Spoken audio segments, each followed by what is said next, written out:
signé Furax.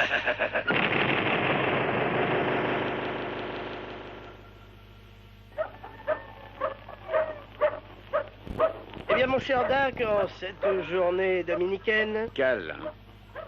Dominicale, je propose que, plein d'une belle ardeur républicaine... républicaine, Oui. nous tentions de résumer un peu tout ce qui s'est passé cette semaine. Vous avez raison, mon cher Blanche. Il est temps de faire le point. Alors, peut-être pas le point, n'est-ce pas, parce que ça fait final, mais Ouais. la virgule. Soit. Faisons la virgule avec un accent grave. Grave, en effet, car les événements le sont. Ça a commencé, je crois, place de la Concorde, par un ivrogne tournant autour de l'obélisque à 3 heures du matin. Étoiles des neiges, vaches, ils m'ont fermé. Il s'est appuyé contre l'obélisque et... Oh! Bon sang, mon bras qui est passé à travers. Il y a eu ensuite le conservateur, Monsieur Léon. Ah, mon Dieu. L'obélisque a été remplacé par une imitation en staff. En staff? Oui, et voilà 2 hiéroglyphes qui n'existaient pas sur l'original. Non! Et qui veulent dire? Ça veut dire...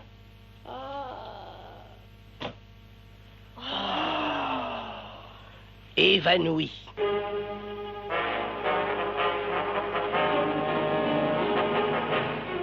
À la suite de cette étrange disparition, le ministre de l'Intérieur s'était trouvé perplexe. Alors, qu'est-ce que vous décidez, monsieur le ministre? Cette histoire m'a l'air très grave. Il faut prévenir la DTT. La défense divisionnaire du territoire? Oui, c'est une affaire pour eux. Appelez-moi Fouvreau d'urgence. Poste 814? La DDT? Merci, mademoiselle. Allô, oui, monsieur Fouvreau, confidentiel, s'il vous plaît. Allô, Fouvreau? Monsieur le ministre vous parle.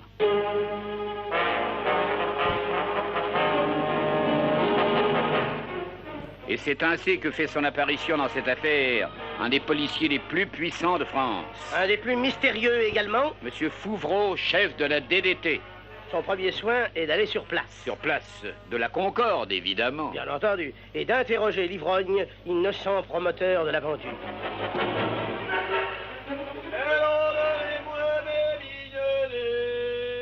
Silence, toi! Ah, soyez poli avec le témoin numéro 1. Mais qu'est-ce qu'il fait avec son bras dans ce trou? Et on nous avait dit de ne toucher à rien, n'est-ce pas, Vous alors? pouvez sortir. Ah, merci. Vous êtes humain, vous? Oui. En échange, Oui. je vous demande de ne parler à personne de ce qui s'est passé ici cette nuit.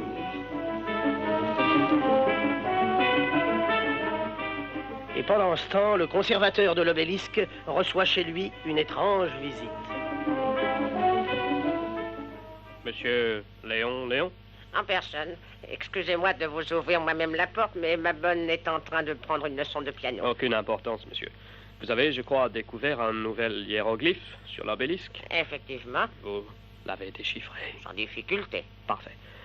Alors, promettez-moi d'observer à ce sujet la plus absolue discrétion. Vous me demandez ça comme un service personnel? Tout simplement. Ah, on sera d'accord. Alors, vous ne direz rien. Promis, cher monsieur. Monsieur, comment? C'est sans importance. Il avait compté sans Fouvreau, qui fait convoquer d'urgence le vieux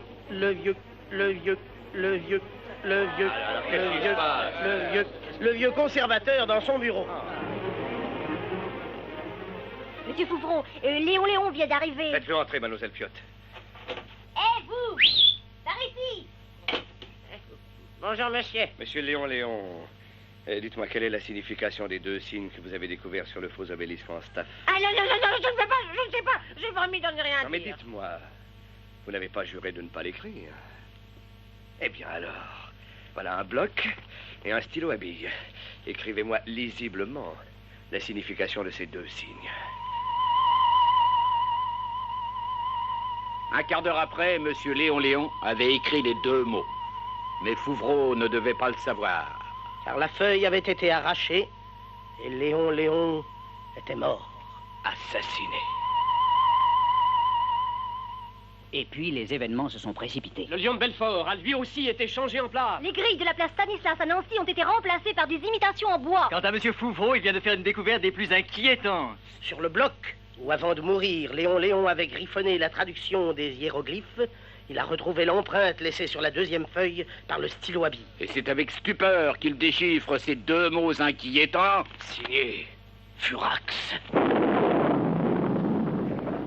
Et puis, les journalistes s'en sont mêlés. La nouvelle s'est répandue. Le commissaire Socrate, vieil ennemi de Furax, est venu chez Fouvreau pour établir un plan d'attaque. Mais la rivalité de la DDT et de la PJ a de nouveau éclaté. Moi, Socrate, j'affirme que c'est Furax. Moi, Fouvreau, j'affirme que non. Vous êtes un enfant. Et vous, un âne. Et si je vous mettais ma main sur la figure? Vous frapperiez un enfant? Bien sûr, puisque je suis un âne. Alors que le meilleur gagne.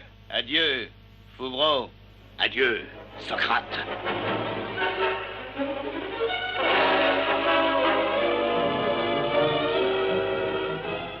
Et comme si la mesure n'était pas comble, voici qu'un nouvel attentat vient d'être découvert. L'arc de triomphe gallo-romain d'Orange a été mystérieusement remplacé par une imitation en baudruche et vient d'éclater brusquement.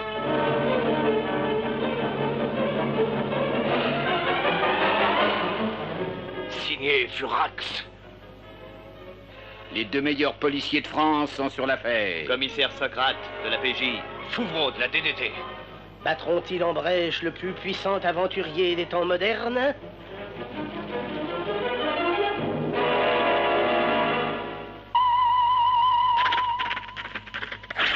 Signé Furax.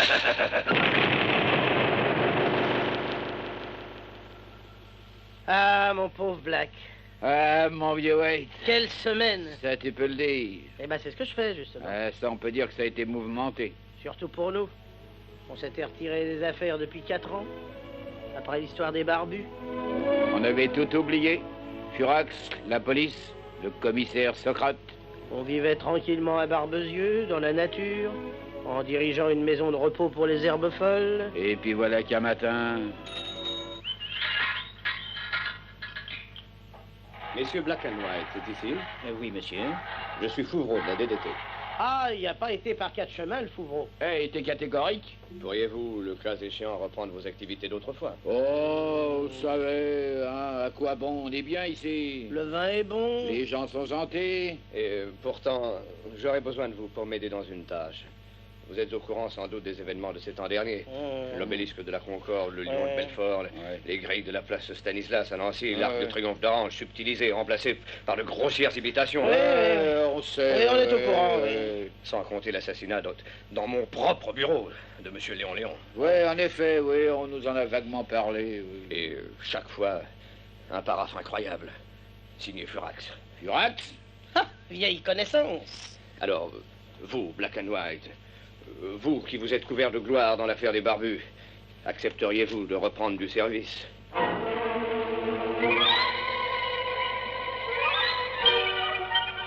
Dix minutes après, c'était Monsieur Le Barbousier, représentant le Rosbif, rassemblement officiel et syndical des barbus indépendants français. Messieurs, Furax est revenu. Il n'y a que vous qui puissiez lutter à armes égales avec lui.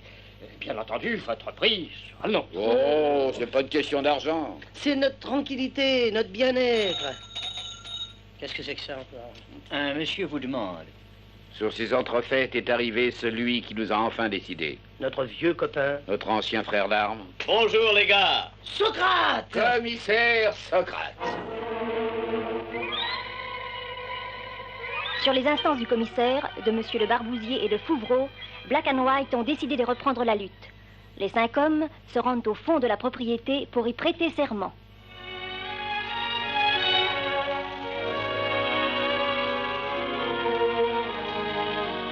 Voilà, c'est ici. Il est joli, ce vieux pressoir acide. Oui, c'est ici que nous allons prêter serment. Ce serment qui, en raison du lieu où nous sommes, prendra le nom de serment du jus de pomme. Alors attention, silence. Silence, l'avion, là-haut. C'est agaçant, ça. Nous jurons de pourchasser Furax. Pourquoi Furax? Qui peut prouver que c'est lui? Hein? Qui? Eh ben, disons, l'ennemi invisible. Nous jurons de pourchasser l'ennemi invisible. Nous jurons de pourchasser l'ennemi invisible. Et d'unir nos forces pour la victoire totale. Et d'unir nos forces pour la victoire totale. Je le jure. Je le jure. Hé, regardez.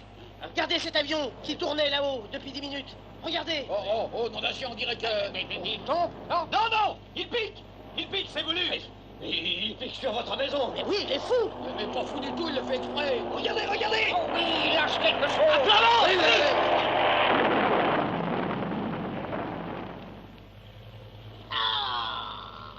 Une bombe. Oh, le faux. Oh, sur notre maison. Heureusement qu'on n'était pas dedans. Et sauvé grâce au serment du vieux pressoir. Et là, qu'est-ce que c'est, là? Un petit parachute. Quoi l'attraper, Socrate? J'y vais. Ah, mais c'est insensé, tout ça. Ah, quand on lutte, le barbousier, mon vieux. Vous vous y ferez, mon vieux. Regardez! Le parachute! Un petit mot est accroché! Faites voir. Oh, nom d'un chien. Oh! Signé Furax.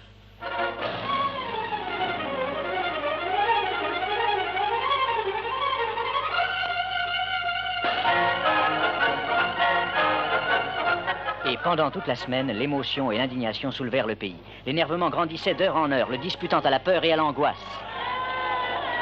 Devant les Français, par la dernière, devant les Français. Les Barricades, édition spéciale. Tous les détails sur Furex. Devant les Barricades. Et jusqu'à l'Assemblée nationale,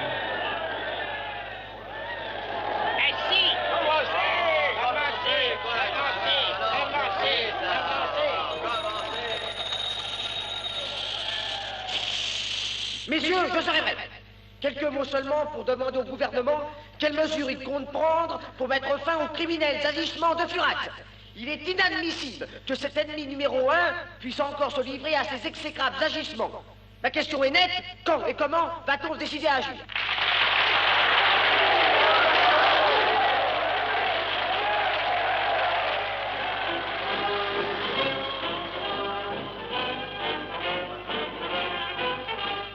Et tu te souviens, Black?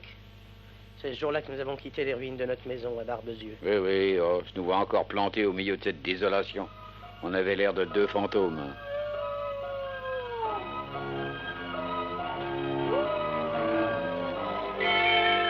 Saleté de Furax. Une bombe. Sur notre maison. Après ce qu'on avait fait pour lui. Ah, tu vois, on n'aurait pas dû le laisser s'évader il y a 4 ans. Ah, c'était une idée à toi. Une idée, t'étais quand même bien d'accord. Ah, t'as tellement insisté. Moi j'ai insisté. Complètement. T'es drôlement gonflé Ah, alors moi, là. je suis gonflé, Mais moi, alors je suis ça, gonflé, moi, tu perds. On a pris cette décision là ensemble. Décidément, l'horoscope était mauvais ce jour-là, car de son côté, Fouvreau, dans son bureau... Lisez, mademoiselle Fiotte, lisez. Oh, ça a l'air de vous faire du mal. Évidemment que ça fait du mal. Bien sûr que ça me démolit. Tous les plus beaux monuments de France qui foutent le camp les uns après les autres, remplacés par des imitations. À mon nez, à ma barbe. Bien sûr que ça me tue, mademoiselle Fiotte. Allez, continuez. Oh. De Rémoulin, dans le Gard. 3 arces de lac du Romain au pont du Gard, disparus et remplacés par des fausses arces en sucre. Après? 2 des colonnes de la place des Quinconces à Bordeaux, sanzées contre des fausses en matière plastique. Ensuite? De Rouen, la statue de Jeanne d'Arc au Vieux-Marseille, imitation en pain d'épices dorées. Continuez. De Dison, le puits de Jacob, grossière imitation en boule de gomme agglomérée. De Sartre... Assez! Assez! Assez. Bien entendu, à chaque fois, À chaque fois, la même formule. la même. Signé Furax. Signé Furax. Et voici que soudain, la sonnerie a retenti. Un mystérieux individu appelé Fouvreau au téléphone. Oui, oui. Ah, je vous le passe. C'est pour vous, patron. Ici Fouvreau. Écoutez bien, monsieur Fouvreau. N'essayez pas d'entraver notre action comme vous avez l'intention de le faire. Qui est à l'appareil? Messieurs Black and White et Socrate feront bien d'aligner également leur conduite. Qui est à l'appareil? Nous avons raté de peu à Barbezieux avec la bombe. Considérez que c'est un avertissement. Qui est à l'appareil? Devinez.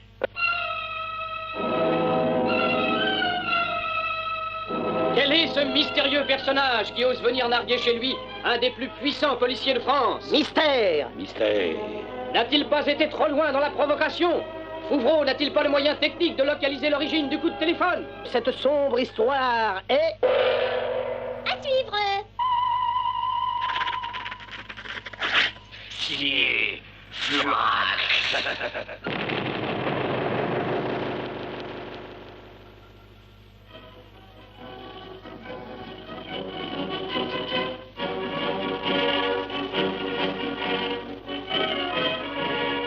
Mademoiselle Fiotte, Monsieur Fouvreau. fermez la fenêtre.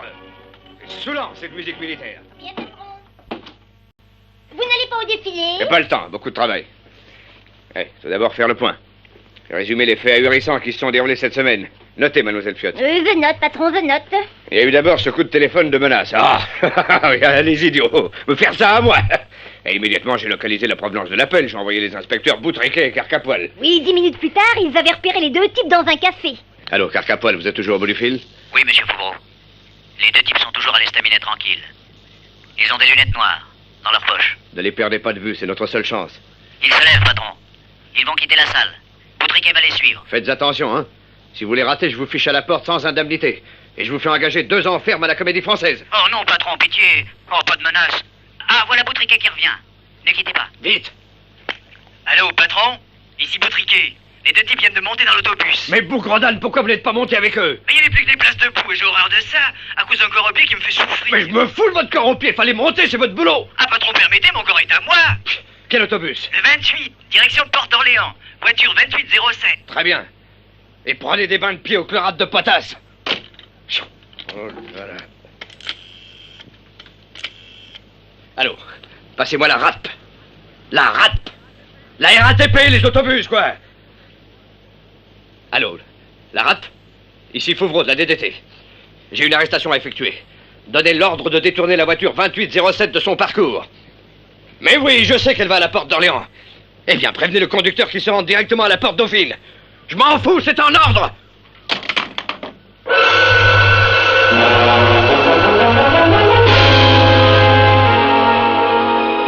Lorsque l'autobus arriva à la Porte Dauphine, j'étais là pour les cueillir. Et qu'est-ce que ça signifie? Où sommes-nous? Mais c'est pas la Porte d'Orléans, monsieur Clécmus. C'est toi, Grognache. Laisse-moi faire. Dites-moi, combien voulez-vous pour me conduire Port d'Orléans? Ah, je suis navré, monsieur, on s'est trompé.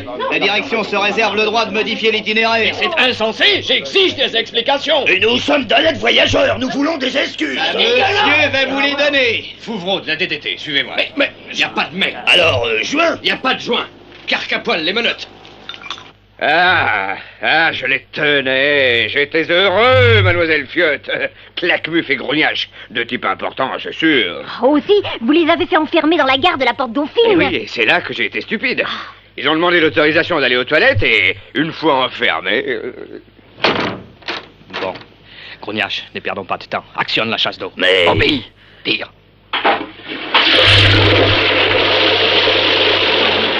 En ordre de marche? Parfait. Mais comment, monsieur Claquemuf?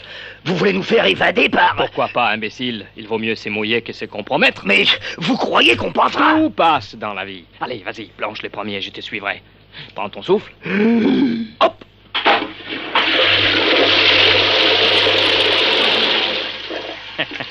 Voilà, Eden.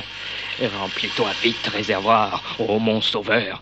Bien le bonsoir, monsieur Fouvreau. Navré de vous fausser compagnie. Et... hop! Oh, je l'aurais tué. À qui ça, patron Claquemuf? Mais non, mademoiselle Fiot, l'inspecteur Carcapoil, quand il m'a annoncé l'évasion. Monsieur Fouvreau! Monsieur Fouvreau! Quoi? Qu'est-ce qui vous prend? Ils sont partis. Enfui! Évadés. Et oui, j'avais demandé à... Alors on les a conduits et ils sont restés dans le... Alors on a ouvert la porte du... Mais ils avaient quitté les... Mais bon sang, comment ont-ils fait? Oh, grand idiot, mais c'est un vieux truc, ça! Vous n'avez jamais écouté Malheur au barbu? Mais par où sont-ils passés? Ouais, dans ces endroits-là, il n'y a que 2 sorties. Celle-ci et celle-là. On tire la chasse et hop, vous êtes des crétins. Mais c'est un accident, patron. Un accident de chasse. Il faut les rattraper, allez. Vous, surveillez cette issue. Oui. Bon, compris. Je reste sur les lieux. C'est le cas de le dire, imbécile.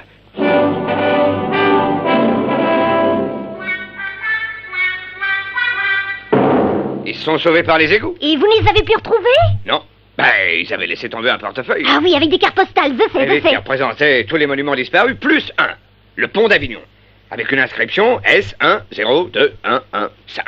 Ce qui voulait dire... Ah ben voyons, samedi 10, 21h15. Mais dites-moi, patron, Black et White, entre-temps, Oui. il n'aurait pas arrivé une aventure incroyable? Ah oui, oh là, incroyable, oui. Ils se sont trouvés quelque part en France en présence de Furax. Furax? Oui, Furax. Et qu'est-ce qu'il leur a dit? Il leur a dit...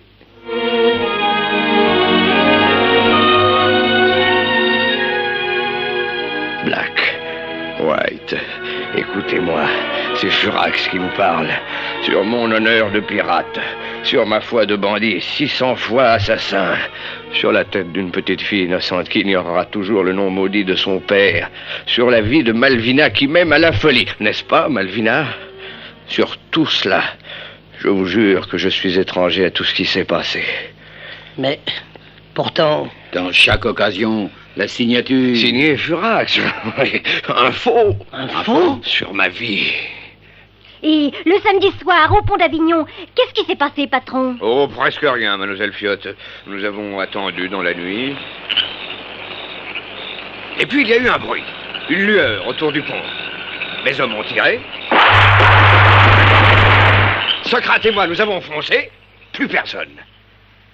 Alors un inspecteur est arrivé. Commissaire Socrate! Ah, c'est vous, Gluck. Alors? On vient d'arrêter un type. Un routier, il était là sur le quai avec son 12 tonnes, tout phare éteint. Et qu'est-ce qu'il faisait? Il prétend qu'il était en panne. Bon, faites-le transférer à la DDT à Paris. Monsieur Fouvrot! Quoi dans les quais? Venez voir l'endroit où on a tiré le gars. Quoi? Des morts, des blessés? Non, des drôles d'objets. Allez, on voit les enfants. Allons-y. Allons-y.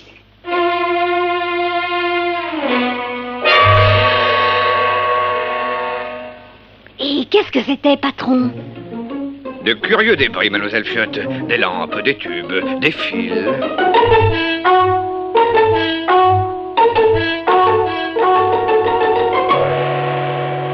Fouvrot, Socrate et Black et White perceront-ils le mystère du pont d'Avignon? Cet enlèvement manqué est-il le début de la défaite? Furax est-il innocent? Le chauffeur du 12 tonnes en sait-il plus long qu'il ne veut bien le dire? Silence, Grognache, imbécile. Mais j'ai rien dit, monsieur Claquemuse. Non, mais je sais d'avance que tu vas dire une bêtise. Mais j'allais crier « Vive Claquemuse !» monsieur Claquemuse. Assez! Nous avons déjà passé une semaine assez catastrophique. Bon Dieu. Ah oui? Et bien sûr, abruti. Tu as déjà oublié? Déjà lundi dernier, ils ont interrogé Gonflard, le chauffeur du camion 12 tonnes. Tu te souviens bien? Vous travaillez pour le compte de la maison Poudre et Légumes, je crois. Oui, monsieur le directeur. Oh, une bonne maison, hein. Et votre travail consistant à quoi exactement? Eh ben, ramasser des légumes dans les fermes et les jardins potagers, puis aller ramener à l'usine. Où se trouve cette usine? À hors d'ici, sur l'heure, à 25 km d'Évreux. Et à combien de Melbourne? 10 742 km 500, un jour près. Il a le sens des distances. Ah, ça, routier, quoi, routier intégral. Oui, bon. Eh bien, puisque vous êtes si intégralement routier, qu'est-ce que vous faisiez la nuit dernière avec votre 12 tonnes tout feu éteint à proximité du pont d'Avignon? J'étais en panne, monsieur le directeur. En panne de quoi? En panne d'un secteur. Gonflard, je suis patient, très Monsieur patient. le directeur, je dis la vérité, quoi. J'étais dans le secteur d'Avignon, je suis tombé en panne. Conclusion, panne de secteur. Black and White, prenez-le un peu, voulez-vous? Je sens que je vais m'énerver, il vaut mieux pas. Oui, d'accord. Oui. Donc, Gonflard, vous étiez en panne. Comme je viens de le dire. Et quelle était la position de votre véhicule? Ah bah ça, alors attendez, Eh bien, moi, je vais vous le dire. L'avant était dirigé face au quai de la ligne. Et votre plaque postérieure d'immatriculation touchait presque le pont d'Avignon. Comment expliquez-vous ça? Oh bah oui, que je suis bête. Bah ça me revient maintenant. J'étais venu de Montélimar à Avignon en marche arrière, alors forcément... Ah oui, parce que vous avez fait 79 km en marche arrière avec un 12 tonnes. Eh bah oui, quoi. Ça a l'air pas vrai comme ça, puis pourtant ça l'est. J'avais fait le pari avec un copain, histoire de lui faire voir ce que c'était qu'un routier intégral, quoi. Par sport, quoi, par amour de la performance. Voyons, mais ça crève les yeux. Voyons. Toutefois, monsieur Gonflard, à m'aider, tout routier intégral que vous êtes, figurez-vous que dans un autre domaine, je suis moi aussi un vieux routier. Je vous conseille vivement de... Qu'est-ce que c'est? C'est un monsieur qui voudrait vous voir. Oh oui, je m'en souviens, monsieur Claquemuse. Heureusement, ce monsieur, c'était Brouchou, le directeur de Poudre et Légumes. Il les a endormis. Il leur a fait visiter l'usine. Il leur a donné des kilos de légumes réduits. Et ces idiots n'y ont vu que du feu. Bah alors tout va bien. D'accord, mais l'affaire, c'est compliqué. Le commissaire Socrate, qui avait disparu depuis quelques jours, a voulu faire part à Black et White d'une étrange découverte. Oui, j'ai peur. Moi, le commissaire Socrate de la PJ, j'ai peur. J'ai peur! J'ai peur. Peur de quoi? Je viens de découvrir une chose ahurissante.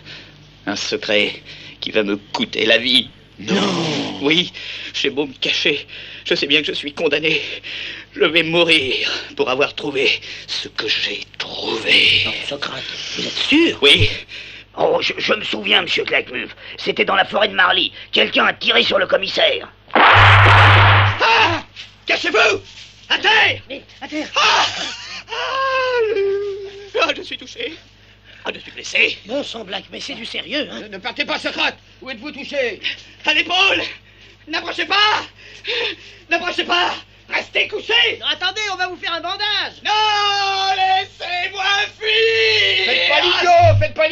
Socrate, restez! Non! Non! Adieu! Socrate! Adieu! Socrate! Parti. Fouvreau est venu à leur rencontre en voiture, fort à propos d'ailleurs, tu te rappelles? En somme, Fouvreau, vous nous avez sauvé la vie. Oh, n'en parlons plus, c'est mon métier. En tout cas, Socrate avait l'air d'avoir très peur. Hein. Et à sa place, j'aurais eu très peur aussi.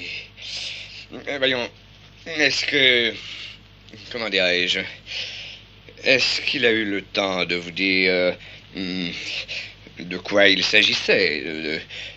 Quel était ce secret? Non, malheureusement. Non, nous avons beaucoup insisté pour le savoir. Nous l'avons pressé de questions. Et il ne vous a rien dit? Non, rien, non. En somme, vous ne connaissez pas le résultat de son enquête? Non.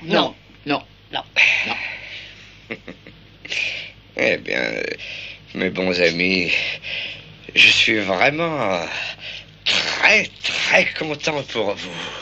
Ensuite, ces idiots de Black et White ont été porter les débris de notre appareil. Quel appareil, monsieur Claquemuse? C'est lui qu'ils avaient détruit près du pont d'Avignon, idiot! Et à qui ils l'ont porté? Au directeur de l'Institut national d'électronique, les professeurs Hardy Petit, qui n'était d'ailleurs que leur vieille amie Merry Christmas. Oui, des débris, vous voyez. Les voici, n'est-ce pas? Il y a un cylindre, 2 ressorts, des tubes. Ça a vaguement l'aspect d'un joint de culasse, ça, mais ça n'en est pas un. Une roue dentée, un bout de courroie de transmission, quelques autres bricoles difficilement identifiables. Que voulez-vous que... Mais nous sommes persuadés, monsieur le professeur, que ces débris proviennent d'un appareil. Quel appareil? Ça, nous l'ignorons. C'est pourquoi, d'ailleurs, nous vous demandons de faire l'impossible pour le reconstituer à l'aide de ces morceaux d'éléments. Je me souviens, monsieur Claquemuse. C'est là que vous avez décidé de mettre le feu à l'Institut électronique. Idée géniale! Mais mal réalisée par l'imbécile que tu es, grognache. Puisque les débris ont été sauvés par le petit crétin, amoureux de la fille du professeur. Tiens, voilà Théo, Oh là, dans quel état le malheureux? Oh, Théo, d'où venez-vous? J'ai réussi. Réussi quoi? Les pièces sauvées. Quoi? Oui, au milieu des flammes. Le coffre. Oh, ça a été terrible. Oh, mon pauvre chou, vous êtes tout brûlé. J'espère que c'est remboursé par la sécurité sociale. Hein. Théo, mon petit, c'est vrai. Vous avez sauvé les débris de l'appareil? Oui. Intact jusqu'au dernier. Brave petit gars. Je lui dois la vie, moi. Et nous, on lui doit une fière chandelle. Ah non, merci, j'en vois déjà 36. Jeune homme, grâce à vous, la lutte continue. Mais pour corser le tout, Fouvreau et Black et White ont eu un coup de génie, pour une fois. Quel coup de génie, monsieur Claquemuse? Eh bien, ils ont eu l'idée d'aller perquisitionner tous les trois à l'usine Poudry Légumes. Oh oui, un sale coup pour nous, hein. Tu parles. Black. Oui. White. Oui, on est là, monsieur Fouvreau. On est là, Fouvreau. Je me demande si nous ne faisons pas fausse route. Non, impossible. Nos déductions sont impeccables. Les monuments disparus de France n'ont pas pu être expédiés grandeur nature. Ils ont été réduits, si invraisemblable qu'ils aient disparaître. Et réduits comment? Par ce bon monsieur Broutchou dans ses usines Poudry Légumes. Ce qui explique la présence de son camion 12 tonnes près du pont d'Avignon. Oui, évidemment. C'est démentiel, mais ça tient debout. Alors pénétrons doucement dans l'usine. Mais bien entendu, ils ont découvert ce qu'il y avait à découvrir. On a un chien, les enfants, regardez. Toutes ces machines. Ces wagons sur des rails. Tous ces appareils. Vous ne vous étiez pas trompés, mes amis. C'est bien ici qu'on réduit les monuments. C'est monstrueux. Qui a pu mettre sur pied une entreprise aussi délirante? Furax? Peut-être. Ou peut-être pas. Regardez, Fouvreau, un presse-papier en bronze. Allez, je l'emporte. Ça représente un chat ou un chien? On dirait. Mais oui, le lion de Belfort. Mes amis, la France est victime d'une conspiration redoutable. Il faut l'étouffer dans l'œuf. Et l'œuf, c'est cette usine Poudry Légumes à Orre d'ici sur l'heure. Vous avez raison, monsieur Claquemuse. Cette semaine a été catastrophique pour nous. On ne s'en sortira jamais. Ne dis pas de bêtises, imbécile. Avec tous les moyens que nous avons, on peut toujours s'en sortir. Vous croyez? Ce qu'il faut, Corniache, c'est frapper un grand coup. À suivre. Heureusement.